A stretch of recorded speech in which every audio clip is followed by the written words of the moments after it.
आप देख रहे हैं हेडलाइंस 24 प्राइम न्यूज रूम में। मैं आपके साथ जफर हसन सिद्दीकी। अमेरिका का अरब वर्ल्ड में टूटता तिलिस्म, जिसकी वजह से अरब मुस्लिम देश एक मंच पर आ रहे हैं। अमेरिका समेत दुनिया हैरान और इससे इजराइल परेशान है।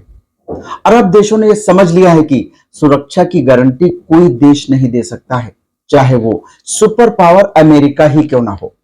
हमें बिखर कर नहीं, एक होकर रहना है, एकजुट होकर रहना है, तभी हम सुरक्षित रह पाएंगे। जिन अरबों ने डॉलर को पेट्रो डॉलर बनाकर पूरी दुनिया में इंटरनेशनल करेंसी बनाया था, और उसी अमेरिका ने इन्हीं अरबों के साथ धोखा किया। अमेरिका ने 2 बार इराक से जंग की, उसके बाद सीरिया, अफगानिस्तान और लीबिया से जंग की। सब ने देखा कि सद्दाम हुसैन को फांसी हुई और गद्दाफी को मौत के घाट उतारा गया। अफगानिस्तान की ईंट से ईंट बजाई गई, सीरिया की जनता को तितर बितर किया गया, शरणार्थी बनाया गया और जबरदस्ती धमकाकर पाकिस्तान से अमेरिकन फौज को अफगानिस्तान जाने का रास्ता लिया गया। इससे अमेरिका की विश्वसनीयता को एक बड़ा झटका लगा और खुद अमेरिका के दोस्तों का अमेरिका से विश्वास डिगने लगा। और उसी का नतीजा है अब अरब मुस्लिम देशों का एक मंच पर आना और अपनी ताकत खुद बनना और किसी भी सुपर पावर का मुकाबला करने की ताकत रखना और मुंह तोड़ जवाब देना।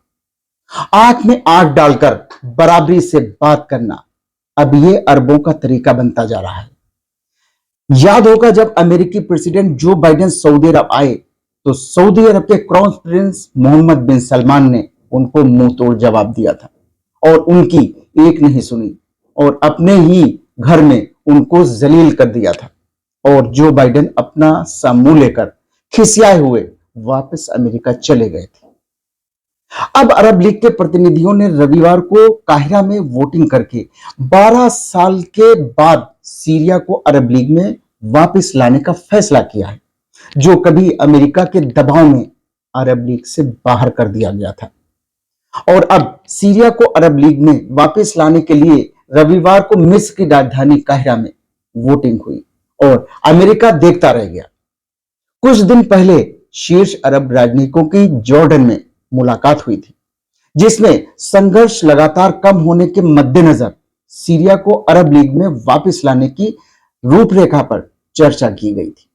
और अब अरब सरकार के प्रतिनिधियों ने रविवार को काहिरा में वोटिंग करके 12 साल के बाद सीरिया को अरब लीग में वापस लाने का फैसला कर लिया है। मिस्र की राजधानी में वोटिंग ऐसे समय में हुई है जब कुछ दिन पहले क्षेत्रीय शीर्ष राजनयिकों ने जॉर्डन में सीरिया को अरब लीग में वापस लाने के रोडमैप पर चर्चा की। सऊदी अरब 19 मई को आगामी अरब लीग शिखर सम्मेलन की मेजबानी करेगा। संगठन में सीरिया की सदस्यता 12 साल पहले विद्रोह के संघर्ष में बदलने के बाद निलंबित कर दी गई थी। मार्च 2011 से संघर्ष में करीब 5 लाख लोग मारे जा चुके हैं और युद्ध से पहले की देश की 23 मिलियन आबादी का आधा हिस्सा विस्थापित किया जा चुका है।